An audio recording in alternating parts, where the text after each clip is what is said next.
Welcome back to Starkiller Base. Today's video is an Empire at War card analysis of the spoiled cards. Austin is here with me today as well. I'm excited to see the rest of the cards in the set. How about you, Austin? Oh, much like Count Dooku from Episode 3, I've been looking forward to this. Alright, so looks like we've got about 15 cards here from the Team Covenant video, along with the article from the mothership there. So the first person we have here is Thrawn, the Master Strategist. He's got 12 hit points. He's a red villain. His die sides show a 1 focus, a 2 focus, a 1 disrupt, a shield, 2 resources, and a blank, and he's 14 and 17 points. So what do you think about this guy, Austin? I really like it. I think the options that they reveal after this are going to highlight how good the focus sides are going to be, because you can already use this with some of the troopers, TIE pilots. There's already a lot of options. The first one that comes to my mind is Unkar, because at Elite he's 13, so you can instantly have Elite Thrawn, Elite Unkar, and still have some really relevant dice sides. That's very true, and you could build a deck much like Unkar and Jabba that has 0 damage sides, which is always interesting. Oh, I guess I should actually mention his ability also. I forgot to read that part off. So it says, after you activate this character, you may choose a number. Then look at an opponent's hand and discard a card from it that costs the chosen number. So that's really, really interesting. I mean, a lot of card effects that you see in games are just pick a number and then, you know, your opponent will have to discard a card that has that cost or something like that. But this one is guaranteed hand knowledge of your opponent's hand every time, and you know, like, you can just go, okay, I'm playing against Pomaz, I want to get rid of his hit and runs, so I'm going to go 0, or I want to get rid of his Millennium Falcon, so I'm going to do 5. You know, or if you're worried about endless ranks, you can do that. I mean, I don't know that Thrawn's going to be killing people, but I mean, what I think is really great about him that I noticed at first was that he doesn't cost 20 like every other big 12 hit point guy that is supposed to be the linchpin for your deck. So it actually has a lot more versatility. I mean, you can put him in single dice with you know, Elite Dooku or something like that, and just have him as a support character. I mean, I guess in that case everyone's gonna be attacking Dooku first anyway, because Thrawn's not as much of a threat. But you know, there's a lot of deck building options that opens up when you don't have only 10 points to play with. You know, you could put him in with 2 other characters at 1 die apiece, all sorts of stuff like that. So he's pretty cool, and that ability on him is just bonkers. I mean, even something like Elite Thrawn and Elite Kylo, so that you have, you know, hand knowledge, and then you can just always pick a low number with Thrawn and make it so that Kylo's ability is going to hit harder. Or with, like you said, with Unkar, you play Thrawn, you play friends in low places, and then you Unkar the guy's hand and you hit a 4 because everything else that's cheap is gone. It's really interesting.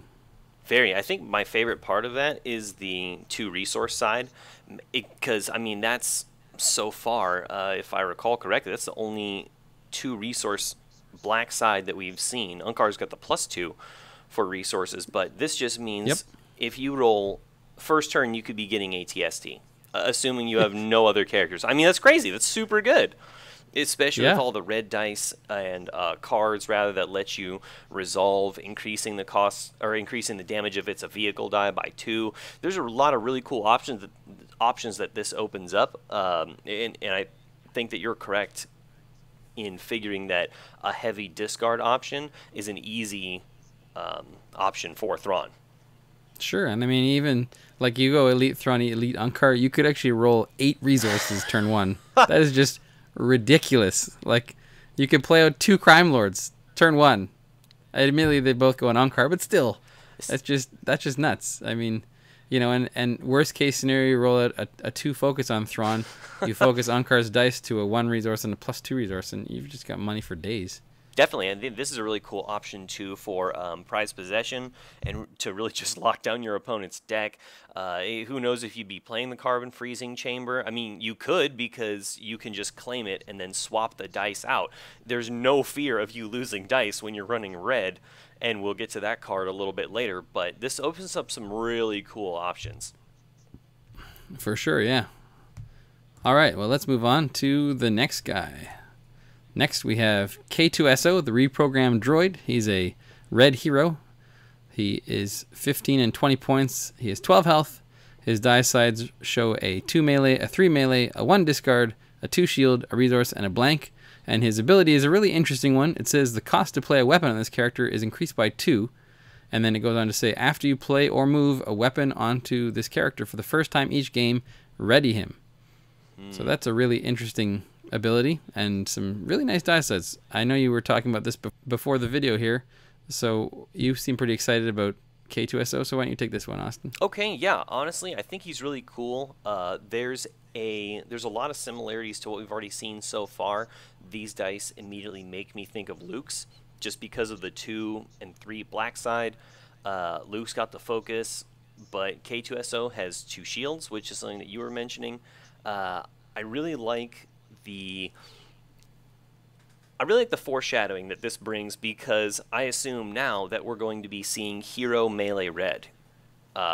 That's really exciting to me, because one of my decks that I'm kind of toying with is a Chirrut Elite Poe, and that just lets you roll all kinds of weapons in and be able to play It's a Trap. So K2SO tells me with red weapons, we'll be able to It's a Trap, melee or ranged, which was just like, I mean, that sounds like the dream to me. But I'm curious to see what other mechanics they're going to introduce, not only with those weapons I mentioned, but other than cargo bay, which wouldn't be relevant with his ability now, what other mechanics they're going to have to move equipment, weapons, etc. onto characters. Very interestingly, this one also specifically says weapon, so it's got that same restriction that Nines does. Yeah, I was wondering about that one too. I mean, you know, you look at General Grievous, who is a red guy and had melee, and there's only now been one red weapon, the Z6, that actually has melee sides on it, so he wasn't really getting much support, and you had to naturally pair him up with a blue character to get, you know, well, I guess in this case now you'd put Makashi training and whatnot on him, and I think the K2SO with a non-unique blue character would be pretty good, because I mean, you throw Makashi training on him and he's pretty much a monster. He has the same problems that Luke does in that he doesn't have things like Force Strike and bait and switch and that sort of stuff. But I mean, there's enough other red upgrades even right now that you can make him interesting. You can play things like Promotion on him, which has a +1 melee, and draw a card. And you know, the thing that I think is really strange about K2SO is that people were discussing whether you could force your opponent who has K2SO to use the ability by, you know, cargo baying a weapon onto him, or, you know, if his little weenie guy with him had a redeploy weapon, you kill the weenie first. But I believe that after and before abilities are optional, so you can't really force the K2SO player to do that. So, you know, you wouldn't go, okay, well, he got a weapon on him, so I'll just go ahead and trigger it. I mean, because, you know, he might be not exhausted, or he might have, you know, most of his upgrade slots empty still, so it's not the opportune time to do it, or something like that. So, yeah, he's definitely interesting. I can't wait to see what kind of cards come in the rest of the set that can help him out. There might be a great 10-cost blue character with melee sides and some cool melee weapons for red. Who knows? I guess we'll have to see. Definitely, yeah. I'm interested to see too, because I also noticed that it says after you play or move a weapon, so it sounds like you're very much in control of the ability versus your opponent being able to just trigger it whenever they want. So I'm hoping to see that shield side be relevant. I really hope that we see less Vibroknife. I mean, it's in my Luke Maz. It's a fantastic card, but I love high shield games, but Vibroknife just makes them very irrelevant. So hopefully they're going to give us some stuff to, you know, manage that whole interaction. And with K2SO, if that does happen, like I'm hoping, then that 2 shield side is going to be extremely relevant. One of the things that I think is sort of strange about the direction Destiny is going is it's, you know, here's all these cool die control events and that sort of thing, and now let's have so much action cheating that those cards almost become dead cards. And now here's all this cool stuff that gives me shields and blocks things, and here's a Vibroknife that makes all those dead cards, and it's kind of irritating. I mean, it is sort of I guess you could say a paper rock scissors. If you're playing against a ranged deck, then having those shields makes the ranged deck really miserable. whereas the melee deck will eat right through your Force Illusions and armor platings and that sort of thing. But I mean, it does have the drawback with the Vibro Knife that you can mitigate the die, and then there's no problem. I mean, Doubt is one of the perfect things to fight a Vibro Knife. But it would be nice if it was more like, I like the lightsaber specials and things like that, where it just does 2 unblockable, done, enough said, right? You know, whereas the Vibro Knife can put like 9 unblockable through and just kill a guy that has 3 shields and 9 hit points. So it would almost be better if it was like, if the Vibro Knife was maybe a 1 melee, and a 2 melee, and then the just the Vibro Knife damage was unblockable, and that was it, as opposed to, you know, the Luke die that goes with it and that sort of thing. But such is life. I guess we'll see what they do. I agree. I think the last thing too is there's a card for red that increases the discard value. Commando Raid, that we don't really see in Commando Raid. Thank you. That we see in some hero lists. I knew that was it, but I didn't want to mess up the name. Who knows? We could maybe see a mill option off of K2SO. I mean, that turns this into a 2 melee, 3 discard, 2 shield, Wouldn't be 1 too bad, resource. yeah. So that could be really good. So yeah, well, I'm interested to see the options, and especially the rest of the cards that come out that really complement him. Yeah, you could throw him in with Akbar, and then you've got 3 natural red discard sides to go with. It's true. All right, so let's move on to the next guy. It's Mace Windu, the Jedi Champion. Again, 12 hit points. It seems to be a bit of a theme here. His dice show a 2 melee, a 2 melee, a 4 melee for 1. Holy smokes.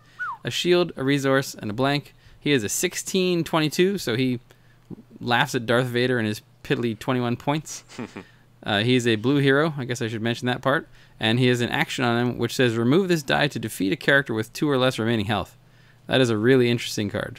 What do you think about this one?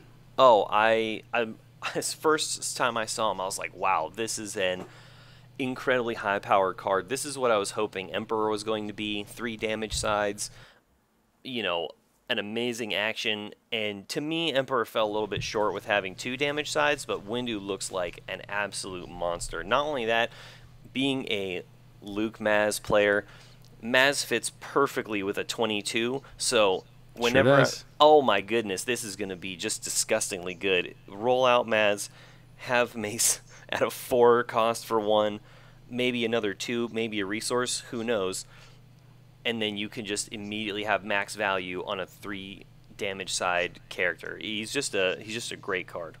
Yeah, I mean, his dice are even more powerful than General Grievous, and those things were ridiculous. The thing that I think is interesting is that a lot of people they just say he's too expensive. He's 22, but I mean, really, like, there's so many options to pair with him still. I mean, you lose out on the 10 pointers, I suppose, but you can still do Maz, and you can still do a lot of the non-uniques. And what's not to like? I mean, that even this action, right, is remove the die to defeat a character with 2 or less remaining health. It's almost like, well, I guess it's sort of a finisher, right? I mean, if you could have 2 health left on a character and 3 shields, it doesn't matter how many shields you've got, as long as he's got 2 health left, then you just roll a blank and a 4 melee, right? And you just remove the blank with the action, and that character is defeated. It's great. Yeah, incredibly powerful. It makes me wonder what kind of other cost cards are going to come out for blue heroes, because blue heroes don't have a whole lot of offense. So this is, like, my ally as the Force is basically the best offense that blue heroes have right now. Yeah, that's one of the things that they're lacking, like I was saying before, is, you know, like lightsaber throw and force strike and that sort of thing. I know that, right, you know, they've said that they want heroes to be more defensive and villains to be more offensive, but I mean, it's so much easier to do damage with Vader when you can just force strike and bait and switch and that sort of thing than it is to, you know, with Luke, if you don't have force speed, or I guess Maz would also help, then you just go, okay, I'm going to focus this to a 3, and your opponent just says, okay, cool, I'll get rid of the 3 now. And you're just like, can I just, come on, really? Just let me hit you. You know? Just hold still. It hurts, yeah, especially you get isolated or high grounded or something. I will say this. I do have a secret combo I developed. Nice. And I'm sure that other people are playing it, but I absolutely love it, and I put it in every single blue deck that I play, and it is swiftness and use the Force.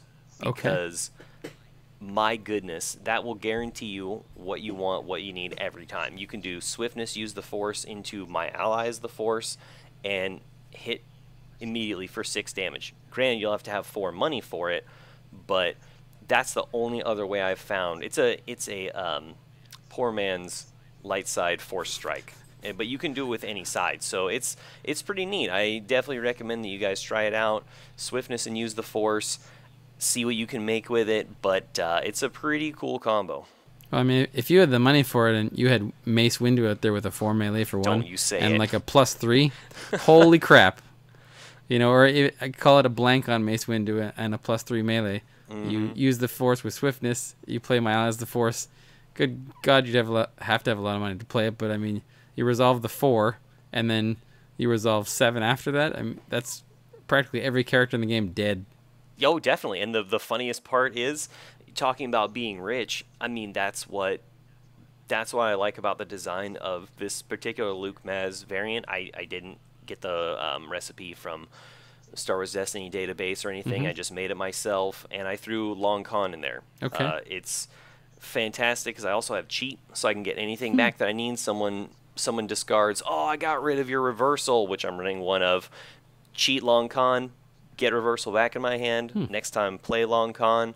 So it's got some. I'll send you the recipe later. But this is a really interesting trade-in option. Mace is with Luke. So if if the deck can make enough money, you bet I'll be swapping Mace in for Luke. He looks like a really, really strong option. Well, I mean, if you're already running a 28-point deck, then adding in those extra 2 points seems like a no-brainer, right? I mean, Luke's the 2 melee, the 3 melee, and then no more damage. So this guy is a 2 melee, and a heck of a lot more damage. So as long as you're not rolling that 4 all the time and being sad about it because you don't have the money, then you can do some pretty scary things with this guy. Yeah, and it's funny, this is, I guess, my last thoughts on it is we haven't even seen if there's a card for blue yet that's going to be, other than maybe Destiny, but that's not really the same, is mitigate dice cost. So who knows, something like that may come out and synergize with Mace because we haven't seen everything yet. Yeah, get a nice Jedi Holocron or something like that. Because Sith Holocron was designed so well, why not give one to the heroes too, right? Yes. Oh, not for this. It's going to be too broken. All right, so next we have our first non-character here, and it is a doozy. It is a 4 cost. It's called Master of the Council. It is an upgrade title. It's blue character only. The die sides show a +3 melee, a +4 melee, 2 shields, 2 resources, and a special and a special. And the special is exhaust this upgrade and spend 2 resources to ready a character. Holy smokes. That thing is a monster.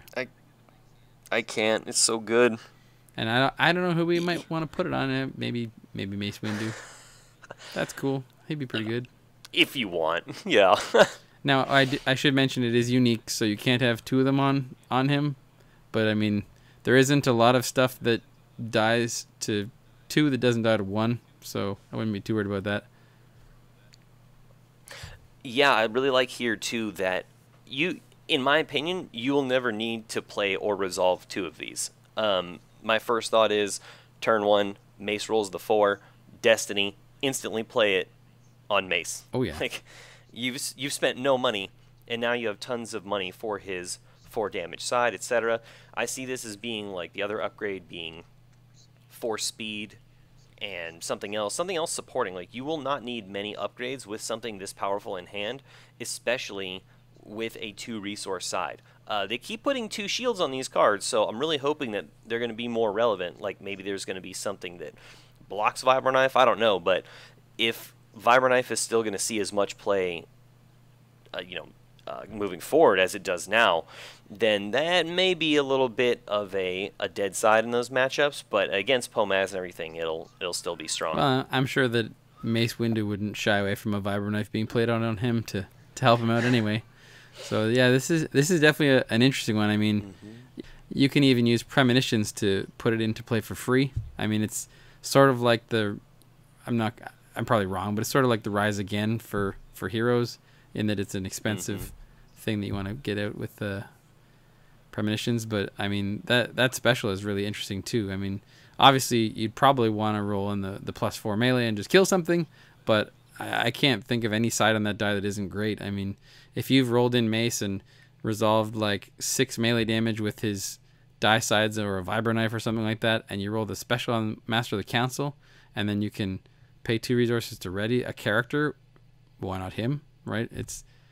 And there's a lot of effects that ready a character that I want to say they cost more, like the price of failure. The cost is you have to kill a dude. I mean, leadership less so, but still exhausting a character is a pretty hefty cost depending on what you're exhausting. So yeah, I mean the special is it's pretty rough in that it costs 2 in order to do it, but hopefully you'll have the money if you can afford to play Master of the Council in the first place, and you've got the 2 resource sides on this or whatnot. So it's definitely an interesting one, and you obviously want to put it on a character that's gonna be around for a while. The other thing that I should mention, I guess now that I think about it, is that you can also override it with one with the Force for free. So if the character that you've got Master of the Council on is about to die, then just for free, just pop it on there, and then they can help your other character out. Definitely. I was also thinking about the special too. That I know that we've seen a lot of chatter. Oh, it's really overpowered. It's really strong, whatever. And that's true. However, the nightmare is like you were saying. The big caveat is, do you have enough money?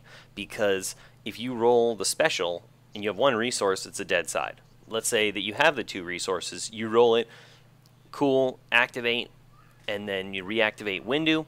Then you roll the 4 sides, then you don't have the money to pay for them. So it's not overpowered, and in my opinion, it's actually very balanced. You're going to have to do a lot to get that money. So something that's going to be hero yellow, I don't know, Outer Rim Smuggler. My best opinion is Maz with something like this. But again, you could put this on anybody. You could put this on Luke or Qui-Gon. Funny enough, yeah, anybody. So there's even the next card that's going to be coming up, which would be thematically very funny.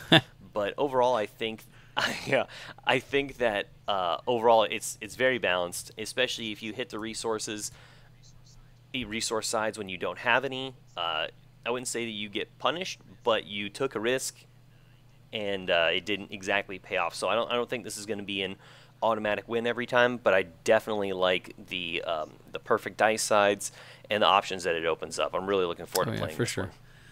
All right, well, let's move on to this mysterious next card you were referring to. The next card we have is Ezra Bridger, the Force-sensitive thief. Whopping 7 hit points. He's got a 1 ranged, a +2 ranged, a disrupt, a resource, a special, and a blank. He's a 7/10. The point values open up a lot of interesting new decks for heroes now that we have a 7-cost hero character. His ability reads, you may play blue upgrades on this character, ignoring play restrictions. Ezra Bridger, Master of the Council. Let's do it. And hey, one day. And his special is really great, too, actually. It says, take a resource from an opponent. So it's sort of like a disrupt combined with my kind of scum, which is pretty great. So what do you think of this little guy? Exactly, that was what I was thinking of too. Yeah, I really like the fact that it adds range damage and that it's not melee. They're going very thematic with it. I'm not so much aware of how many 7-point and 10 points we have. I just see the options that it opens up with someone like Windu. I know it's obvious because that's the only thing that we've seen so far from the new set, but it would be really interesting to pair him with anyone high-cost blue. His sides are always going to be feeding something decent. You can equip low-cost ranged upgrades on him to make his damage dice a little bit more relevant if you want, or you can just run him pure support. You can frustrate your opponent with second chance. I think there's a lot of cool options with him that I may not have originally considered, but I agree with you that the taking a resource from an opponent is outstanding, and I think it would be really funny to put Makashi training on him with the blue person already dead, and then have your opponent not expect it. Wouldn't do a whole lot, but that is something really cool to work around, like maybe Mind Probe. Yeah, I mean, he makes a good supporting character. I mean, you could run him elite with Luke, and now all of a sudden Luke has a 2-character 4-die deck. They're not the best 4 dice, but it's an option, I suppose, and then it also allows you that you don't have to say, okay, well, all of my blue upgrades are going on Luke because I've got no choice. I don't think that would make a particularly good deck, but it's just an example. And yes, definitely having the point cost that he has opens up a ton of new deck building opportunities, because the number of decks that you see on the villain side that have a first order trooper in it, just because if you didn't have a 7 coster, you couldn't put that 3rd character or that 4th dice in. I mean, Ezra now allows the heroes to do that. Also, with the advent of Ezra here, we can actually start with a 5 dice deck with something like Elite Maz, Elite Ezra, and Rey, because it's 10, 11, and then 9. They're not the best dice, mind you, but you could certainly do that. Or you could go for somebody actually made a website that had the different combinations of Ezra and other characters, and we're trying to decide which will be the best. I don't know that you really need to do that right now, given that there's probably going to be 20 more characters coming out, and obviously there could be some combinations with Ezra that haven't been spoiled yet. So we'll see what happens, but he definitely has an interesting ability, and I mean the special is really cool. My only issue with it, of course, is that if your opponent has no money, then he's got 3 blanks basically.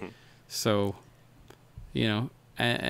but True. I mean, who knows? Maybe there'll be this really cool 2-character 4 dice Emperor's Throne Room deck that has, like a blue character that has a special die side, and all those cool blue ability upgrades with specials, and then Ezra. So worst case scenario, you just turn Ezra's die to a special, take a resource from your opponent, and then pack it up for the turn.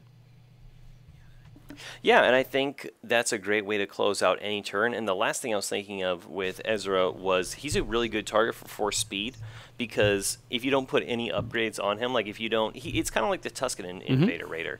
If you can make him threatening, perhaps someone will go, oh wow, Ezra's got force speed, force illusion, another low cost, fast hands.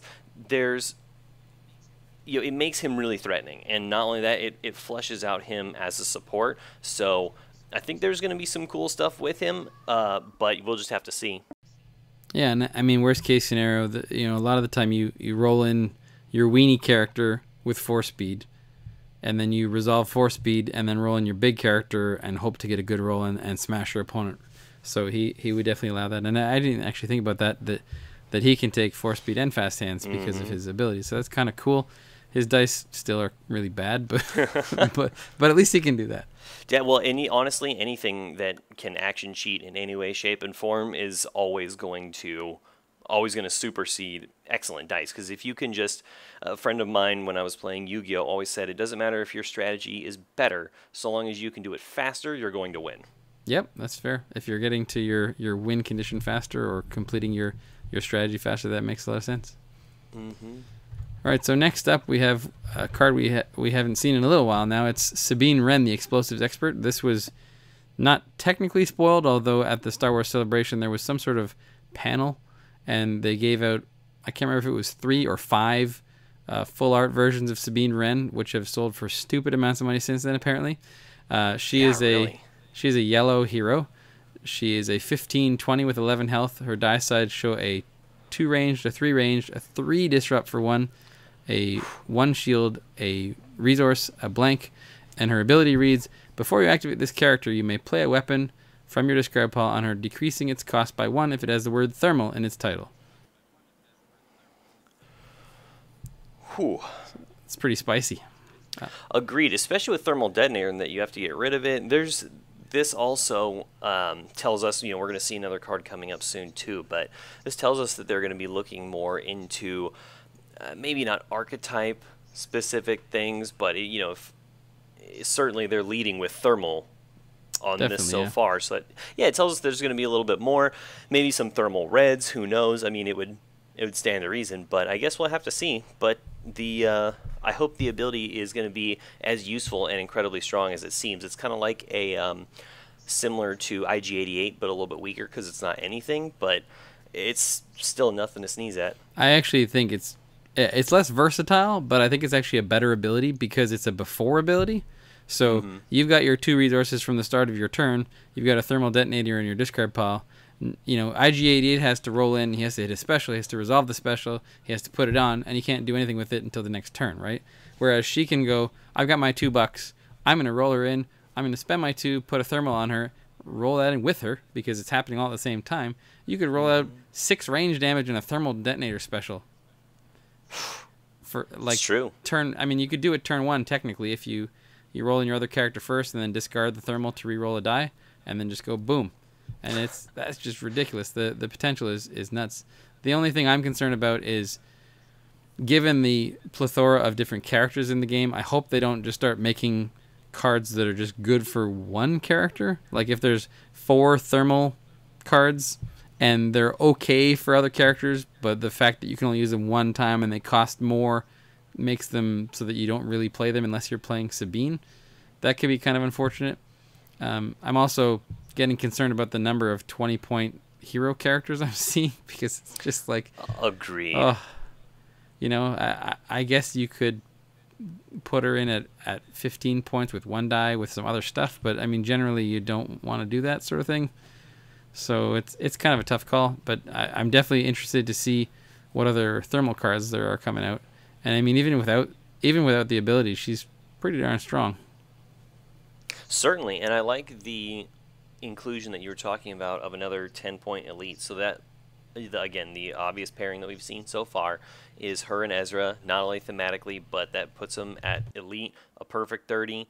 Lots of Ezra synergy ranged damage sides, you know, happening. So that's really beneficial. I mean, if you roll, 2 blanks, but you roll Sabine's black 2, base 2 rather, and Ezra's modified 2, you're still doing 4, and sure. that's not on a perfect roll. So I think there will be some good options, but I agree. I really hope that we see more, 13, 17, 14, 17 type heroes, or heroes and villains rather, characters like Thrawn that we reviewed a little bit earlier. But yeah, I think they're really they're giving us the sizzle reel in the trailer before the movie, and that we're gonna get, you know, some fill-in kind of characters. But I'm looking forward to seeing how this all shakes out and how many dice they're going to give us.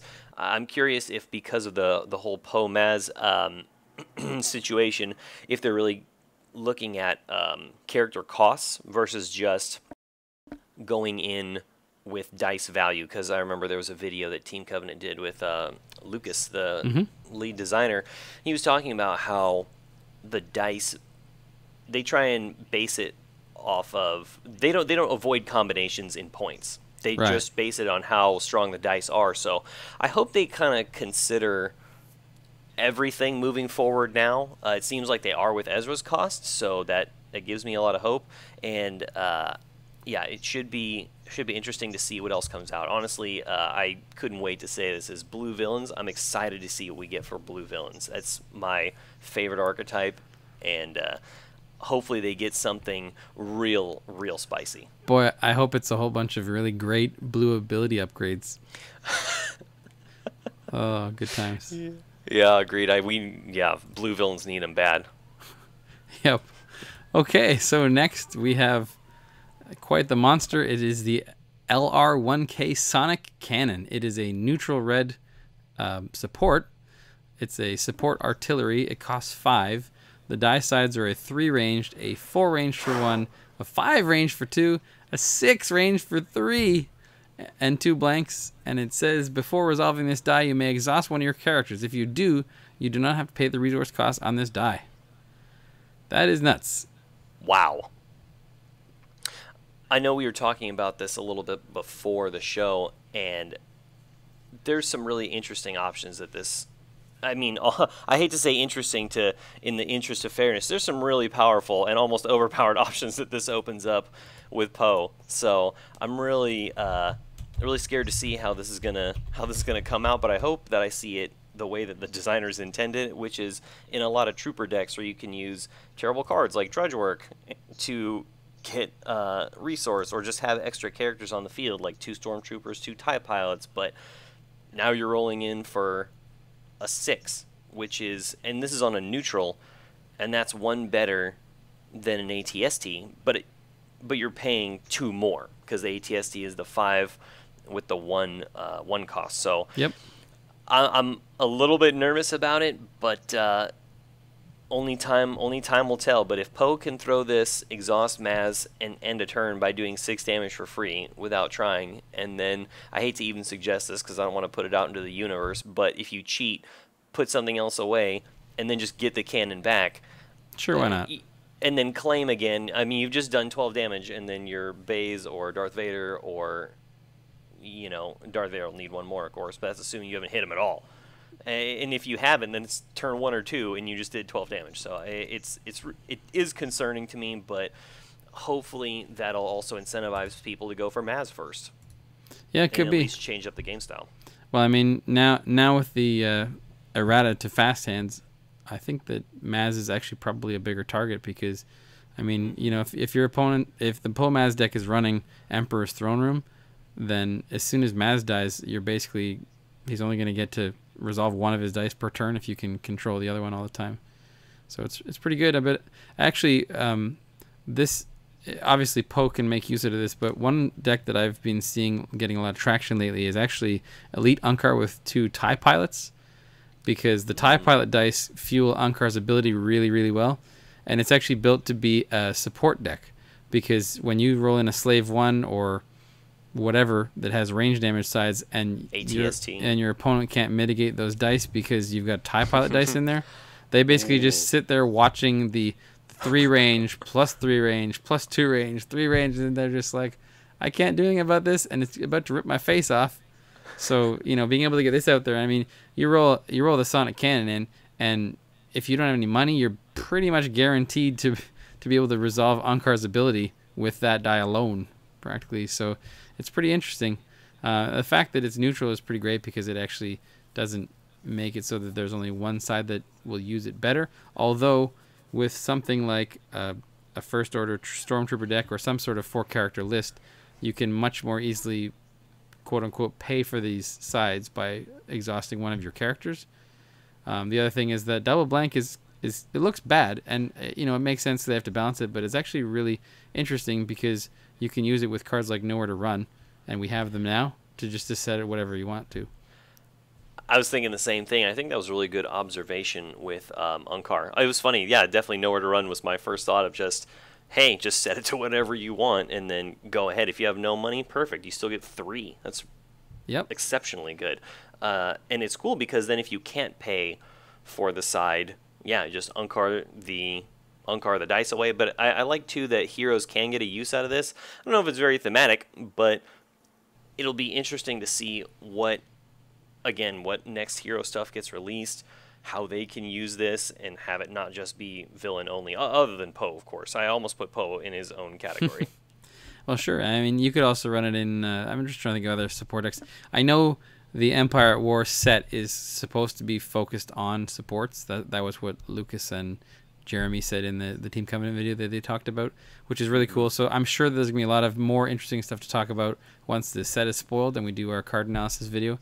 But, I mean, like a hero deck that kind of works right now would be something like Elite Mon Mothma with 2 hired guns.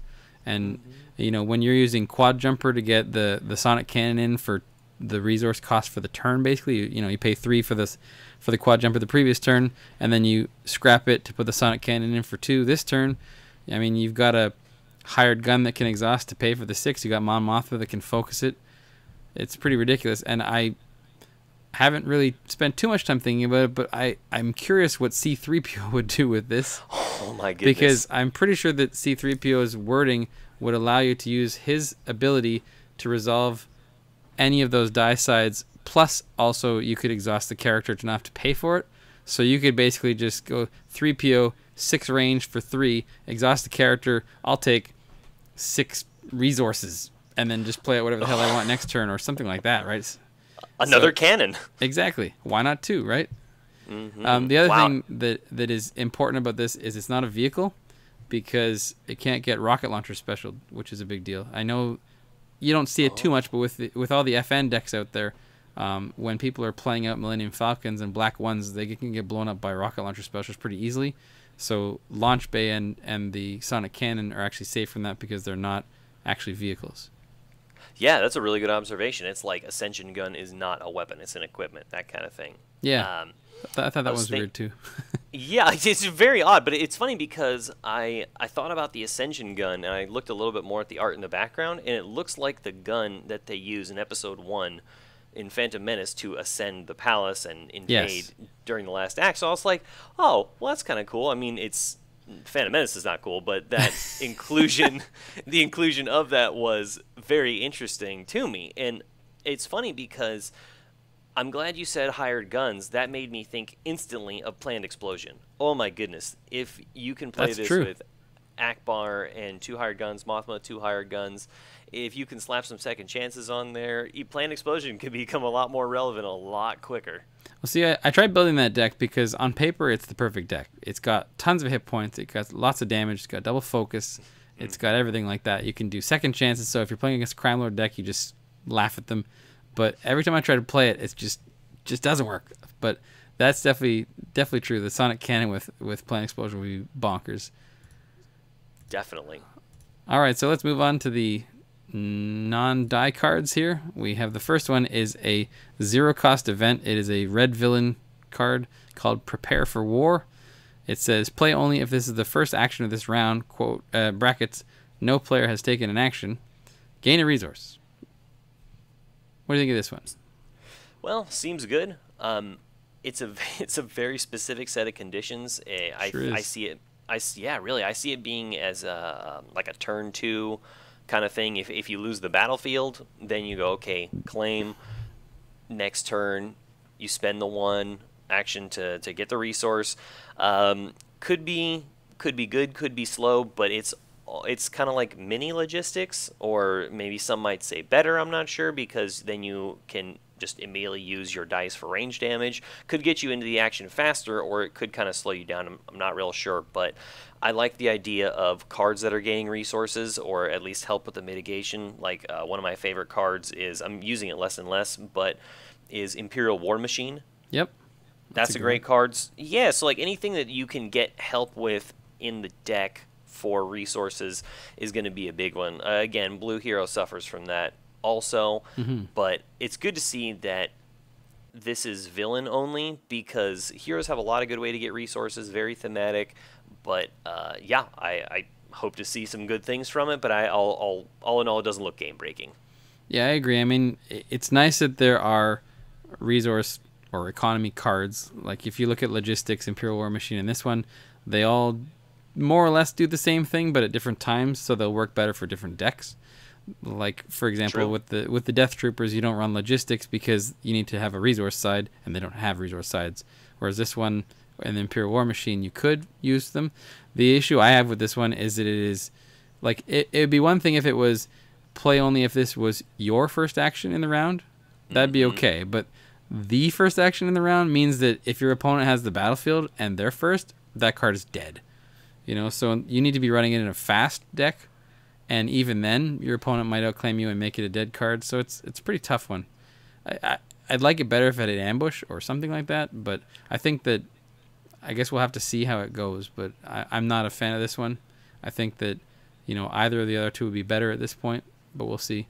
And Imperial War Machine got a lot better as soon as that Sonic Cannon came out too, because it's not like it just says. It doesn't just reduce the cost by 1. It reduces it to be no cost. So you're basically getting 3 resources by doing that. Definitely. And I think the other thing I was thinking about was if you, again, nobody's using him right now, which is a bummer, but Fantasy Flight kind of, I wouldn't say admitted, that's too serious, but they did kind of make the observation that they overcosted Finn.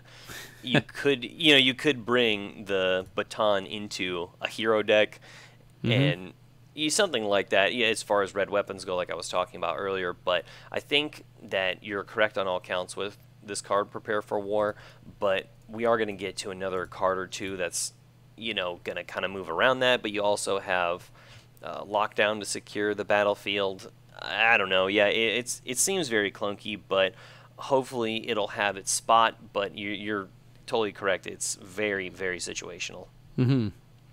All right, well, let's move on to the next one. This one is called Ruthless Tactics. It's another red villain card, and it's going to be really good with the Sonic Cannon. It's a 0-cost event. It says resolve one of your dice, increasing its value by the resource cost showing on it. So without seeing these spoilers, then you go, okay, the rocket launchers are now +1, which is cool, I guess. But like resolving that 6 range for 3, you can play Ruthless Tactics. You can resolve it for 9, and you can still exhaust a character and not have to pay for it. I mean, goodness. Good lord! Like, how many characters can take 9 damage and go, "That's okay, I'm good. I'll walk it off." You know, that's just Totally. ridiculous. Yeah, not many, and by not many I mean almost none. Yeah. Well, my biggest problem with the card is that with the Sonic Cannon, it's fantastic. With everything else, it's like, okay, great. The one pay side on my upgrade does 1 more damage. That's cool, but it cost me a card to do it. I mean, you know, it's sort of strikes me as a combo deck kind of card. Although, who knows? I mean, if you're running like the Sonic Cannons and the EaW stations and things like that have a lot of pay sides, if you build a deck that can make money and has a ton of pay sides, then this is a pretty good card.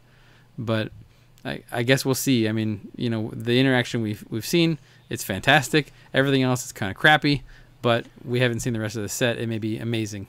So, who knows? Okay, so the next card we have here is a 1-cost yellow hero event called Quick Escape. It says remove up to 2 dice showing melee or range damage. You must pass on all your future turns this round.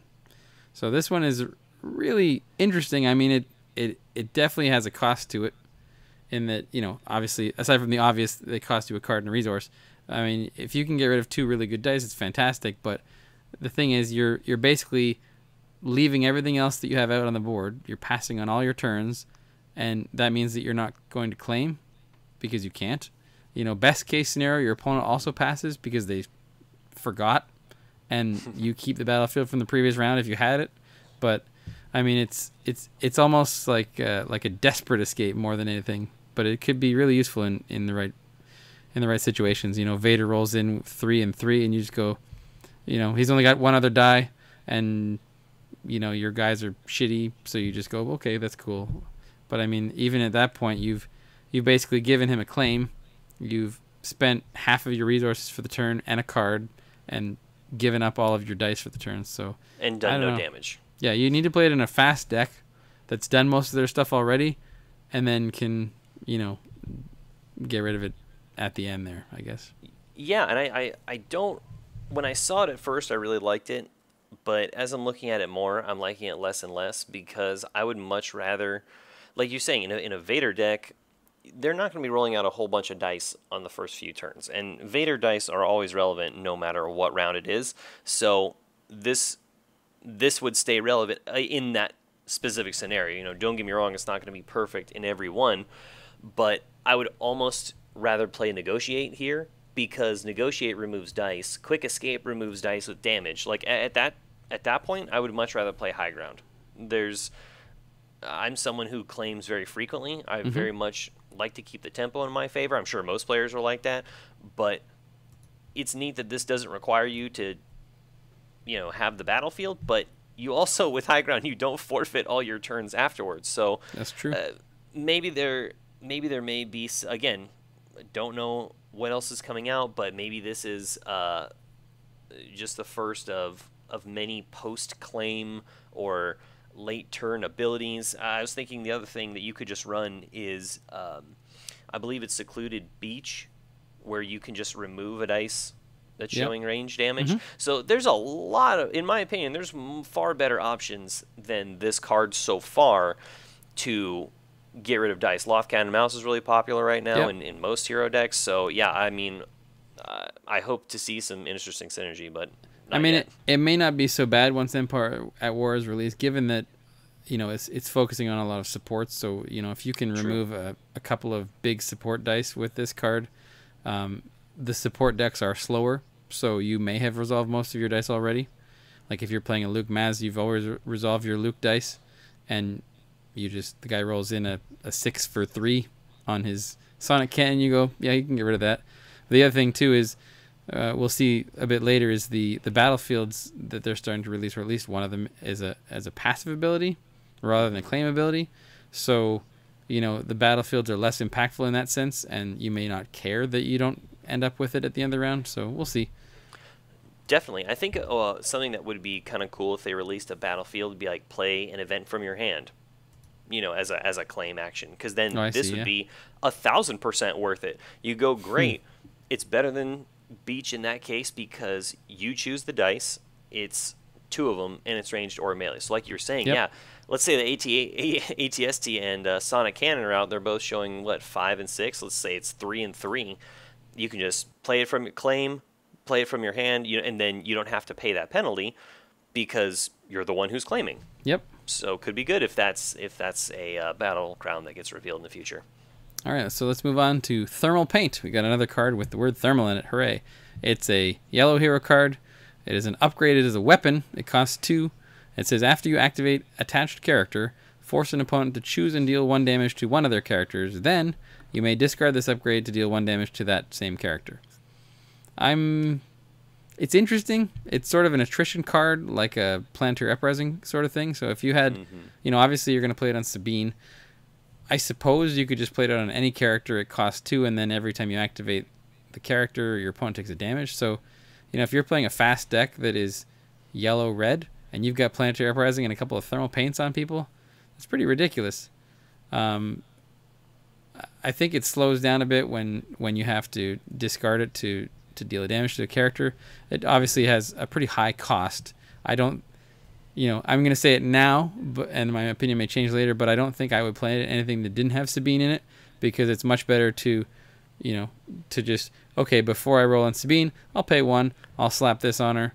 And then when I activate her, you have to take a damage, and I might just leave it on her and just use it 3 or 4 times. And the thing is, you may not ever use the second part of the ability until your opponent's character only has 1 hit point left. Like that First Order Trooper takes the 6 damage, you go, okay, let me go ahead and discard this and kill that guy, and then I can always recur it the next round, because you don't really want to be spending all your money on this. So it's a bit of a tough call. It's an interesting card. I'm not a big fan of it, but what do you think?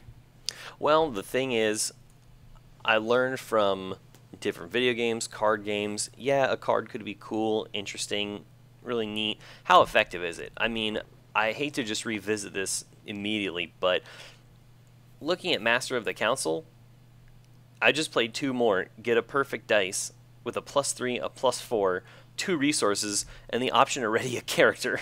So, sure, yeah. It just doesn't seem incredible, especially because it can be disarmed, I believe, because it's a weapon. Yep. It's to me, it's lower impact. I would like it if, like you said, if it was a Planetary Uprising, but on the first portion where they would choose 2 damage, sort of like a mini Emperor ability. Then that would be interesting. That would be something that you'd have to pay for over and over again. I guess that's the best comparison I could make, because they're choosing the way that the damage is distributed. But overall, I'm not a huge fan of it. I think there's far better cards out there to use, but again, could be wrong, but that's just first impressions. It's 2 for 2 damage. I would rather pay 2 and do 6 damage with my Allies the Force, but I'm just looking purely from a value standpoint, and like you were saying, I don't want to keep paying to put this on there unless you were trying to get a weapon on her for a lower cost. Then you could, activate her, or rather before you activate, pay the 2, or rather pay the 1 in this case. Then you could play something that's a 2 or 3 cost. Yeah, so I mean there are some options, but overall I'm not maybe seeing the value on it just yet. Well, we'll see. When Sabine's got 2 of those on her, and there's 2 Planetary Uprisings out, and I'm running Separatist base, we'll see what you think. No. That'd be pretty gross. That's going to be pretty, Separatist base is one we haven't seen in Separatist base is a name I haven't heard in a long, long time. Yes, sir. All right, so next we have Pinned Down. It is a neutral red event. It costs 1, and it's got a new interesting spot mechanic on it. It is spot a vehicle to remove a die.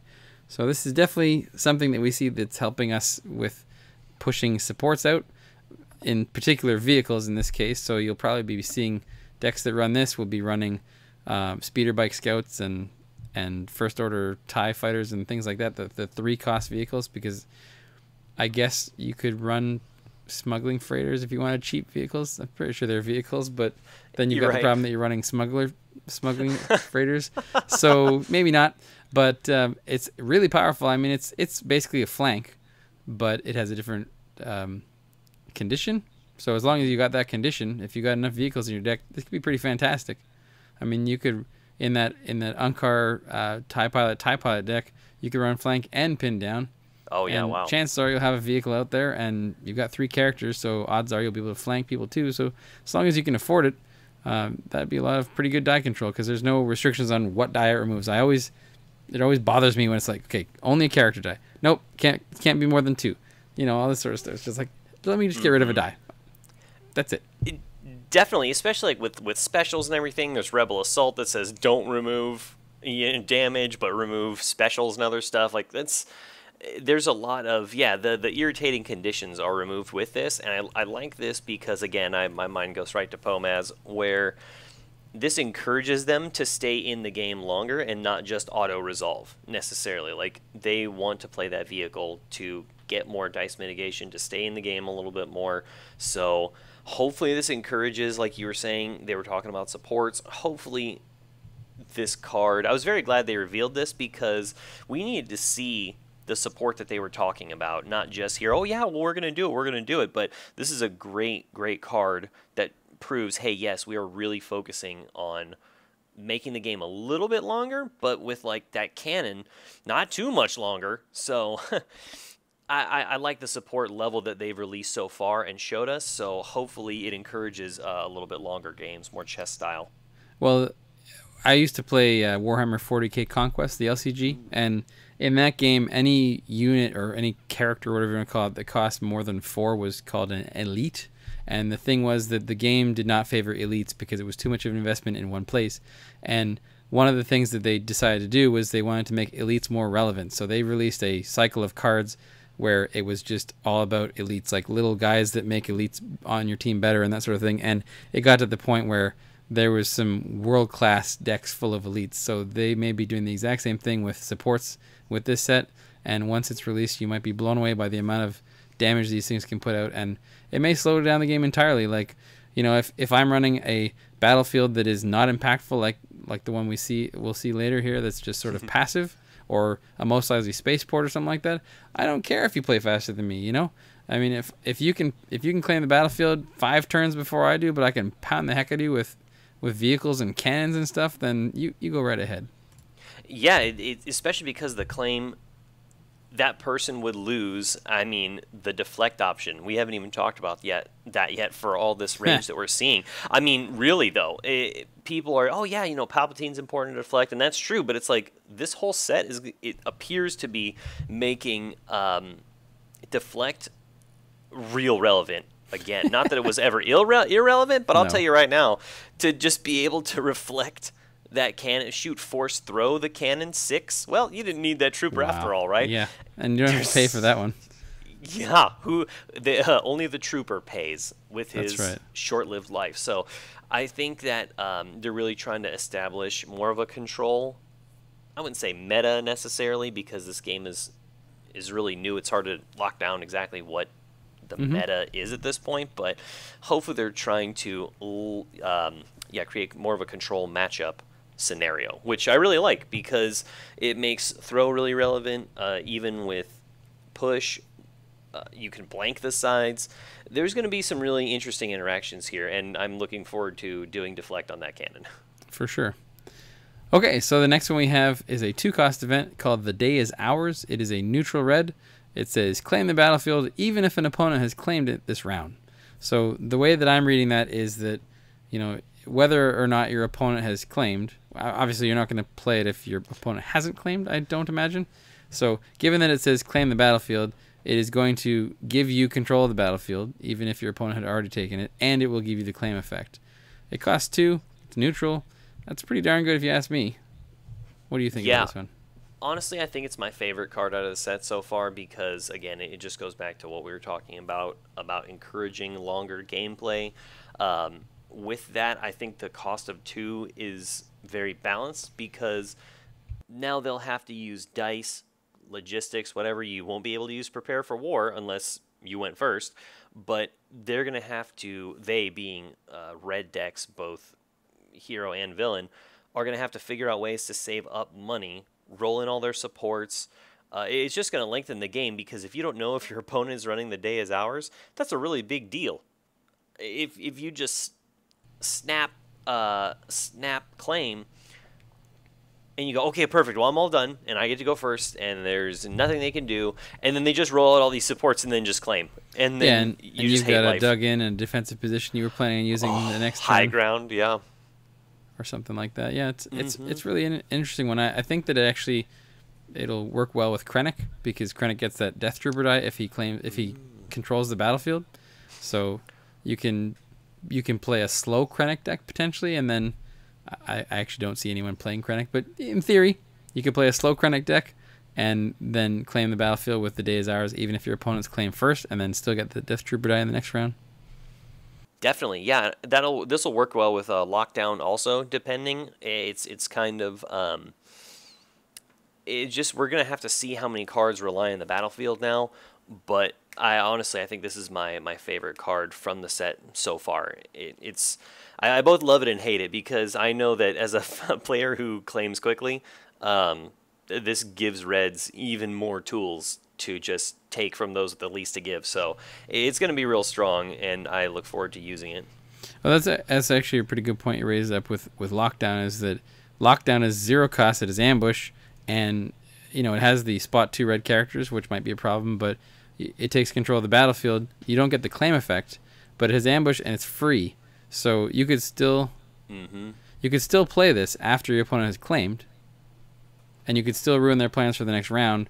It would cost a heck of a lot less, but I guess it's got that spot 2 character, so it's sort of apples and oranges in a sense, because you can put the other one, first of all, in a hero deck or in a deck that doesn't have 2 red characters. Right. So all right, let's move on to the next one. This is a really interesting card. It's called Roll On. It's a neutral gray. It's an event. It's 0 cost, and the wording is really confusing. It says reroll one of your dice. Okay, you may reroll that die. You may reroll that die again. So essentially, it's a 0 cost event that allows you to reroll one of your dice up to 3 times. So that's a lot of consistency. I'll give it that. Obviously, it only allows you to roll 1 die, which isn't as great, but that's really strong. And if you combine it with swiftness, I mean, you're basically action cheating the die, and you just really, really, really, really, really want to get that one side. Roll On is really going to give you a chance to do that. Plus, it's got BB-8 on the art, and it's really cute. Most certainly, and you were definitely reading my mind with swiftness. That's one of my favorite cards out of Spirit. Being able to use this as it's neutral and 0, which is outstanding. This just, for me, screams, if you can't find anything else and you're trying to look for that Emperor 3 side, this is going to probably get you to it. Hopefully, if nothing else, you'll recover from having a blank. So I really like it. I think it's going to go in quite a few lists, especially because it's just going to be something to either pitch, or if on-card bait. I think there's a lot of applications for this card. So many, honestly, that I don't even want to go into all of them. But it seems really, really versatile, and I'm looking forward to playing it in, honestly, most of my decks. Yeah, I was just thinking it'd be interesting. All those supports that are after you roll a particular die side do this. Yeah. So you could take like an on-card die. You've got Salvage Stand and Imperial Inspection out. It's blank. You go Roll On. Okay, re-roll it. Trigger Salvage Stand. Re-roll it. Imperial Inspection. Re-roll it. Hit whatever whatever the third side is. You get the focus that you were looking for, or something like that. It's definitely interesting. I mean, anything that's a neutral is going to go in a lot of decks, because it's neutral. Although I'll probably eat my words, because there's probably a few neutral cards that no one ever plays. So maybe I'm wrong.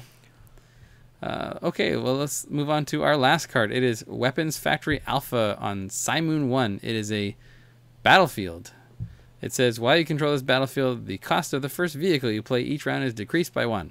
So this battlefield is the first battlefield we see that has no claim effect, which is really cool.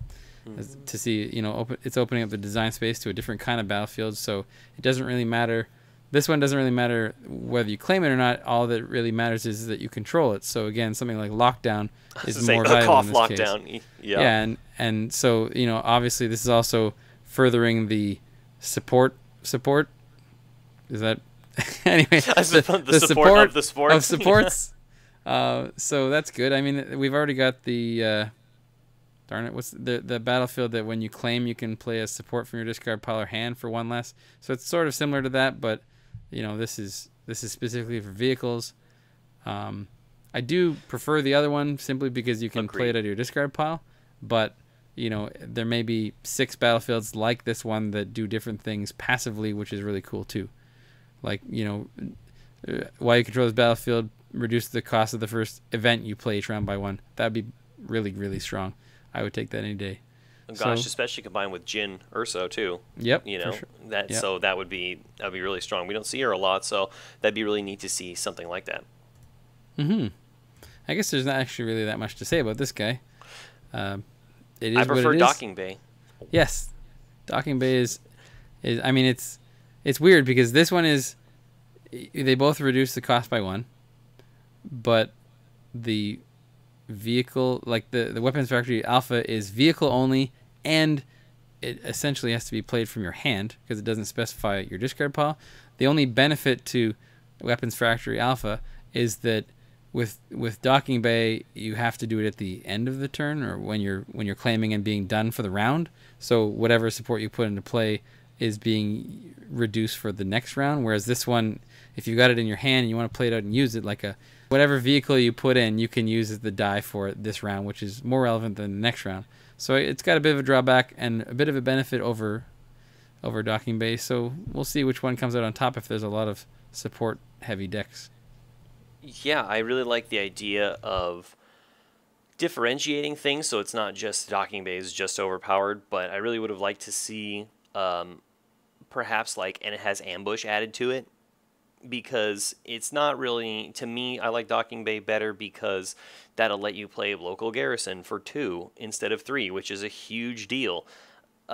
It lets you recover something that someone used sabotage on, like you were saying, getting it out of the discard pile. So while I do like Docking Bay better now, again, the rest of the cards haven't come out, but it seems like the superior opinion. But again, you could just have your opponent, if they're also running a red list, go, well, day is ours, and just steal Docking Bay from you. I don't know, but you can't automatically assume they're also going to be running a support-heavy list, because not everyone is going to be gravitating towards the new supports. Most people are going to stay with what SOR meta brought. I know I am for a long time, so it could be real good, especially like you were saying with Lockdown. I see mainly red decks running this because there's no blue force supports other than my ally, and that it would be really clunky interaction, but it seems like reds are really getting what they need. Yeah, you just wait until that command shuttle comes and makes you eat your words. That's right. Just watch out. Gosh. Emo kids rise again. That's right. That's right. All right, well, that does it for the spoiled cards so far. So we hope you enjoyed the video. Thanks for coming on again, Austin. You were really insightful and a great co-host. My pleasure. Thanks so much for having me. No problem. So if you've got any questions or comments about the cards that we talked about, feel free to post them in the comments below. And other than that, thanks for watching, and we'll see you next time on Starkiller Base.